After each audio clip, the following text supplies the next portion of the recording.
భయపడి పోయారు.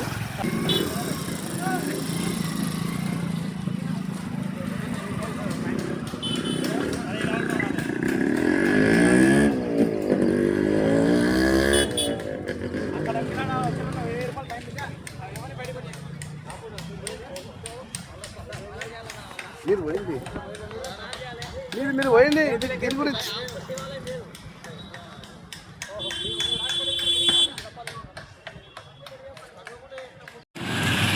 అందరూ వెజిటేరియన్సే కోడేడికి పోయింది అన్నట్టుగా ఉన్నది పరిస్థితి.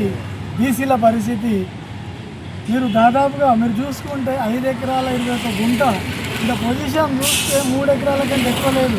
మిగతా ల్యాండ్ ఏడిపోయింది, ఎక్కడ పోయింది దుస్థితి చూస్తున్నా. అసలు నిలబడలేకపోతున్నాము, ముక్కు పగిలిపోతున్నది, దుర్వాసన, చెత్త, బాత్రూమ్లు, లెట్రిన్లు సిగ్గు పోతున్నది.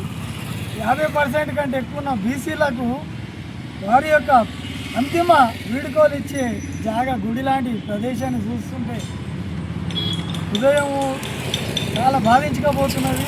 ఒకప్పుడు మన కాంప్లెక్స్ అంతా కట్టి దీన్ని డెవలప్మెంట్ చేస్తారేమో మా నాన్నగారే ముందరుండి చేపించారు, కానీ తర్వాత దాన్ని ఎవరు కూడా పట్టించుకోక ఒక బీసీ శ్మశాన వాటికకు ఒక ఇన్కమ్ లేక, అదేవిధంగా బీసీలకు ఒక ఏమంటారు కమ్యూనిటీ హాల్ లేదు, ఏది స్టడీ సర్కిల్ లేదు, అన్నీ కూడా డెవలప్మెంట్ చేసుకునే స్థితిలో ఉన్నది. వేరే వర్గానికి వాళ్ళు అక్కడ శ్మశాన వాటిక పక్కకు కాంప్లెక్స్ చేసుకొని స్టడీ సర్కిల్ చేసుకొని కమ్యూనిటీ హాల్ చేసుకొని వాళ్ళెంత బాగున్నారు, మనం ఏ విధంగా ఉన్నాము. ఇంద్రకచ్చల స్టోరీ ఎవరు మా పెద్దగైతే వాళ్ళు పట్టుకొని ముందాలే ఏ పని కాకుండా చూసుకునే బాధ్యతలాగానే మారింది తప్ప చిత్తశుద్ధితోటి 100% తోటి ఎవరైనా ముందరికి వచ్చిరా అంటే ఎవ్వరూ లేదు. నాకింత నేను దోసుకోపోతా, నీకింత నువ్వు దోసుకోపో. గత ప్రభుత్వం ఏం చేస్తుంది, ఈ ప్రభుత్వం ఏం చేస్తుంది, కౌన్సిల్లో ఉన్న వాళ్ళని ఏం చేస్తున్నారు. కాబట్టి అందరూ కూడా దయచేసి చిత్తశుద్ధితోటి బీసీల మందరం ఒకటి.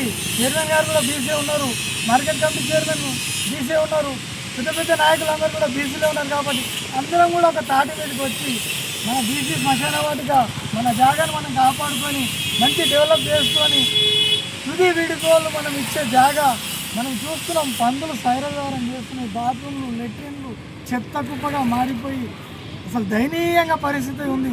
అది కూడా తాండ్రు నడిపోతున్నా police station back side, main road back side ఇంత సెంటర్లో ఉండి దీంట్లో ఒక రోడ్డు లేదు. వర్షం పడితే కాళ్ళ ముఖాల్లోతుల డోరు కూడా అధ్వాన పరిస్థితికి వచ్చింది. ఎవరైనా వస్తే నిలబడే స్థితి లేదు.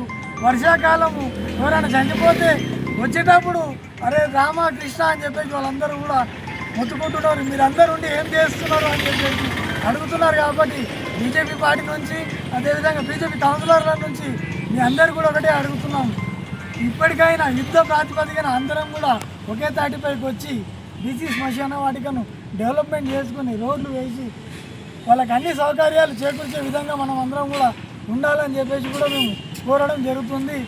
అదేవిధంగా ఆర్డీఓ గారికి కూడా మేము మెమోరాండం ఇవ్వడం జరిగింది. ఆర్టీఐ కింద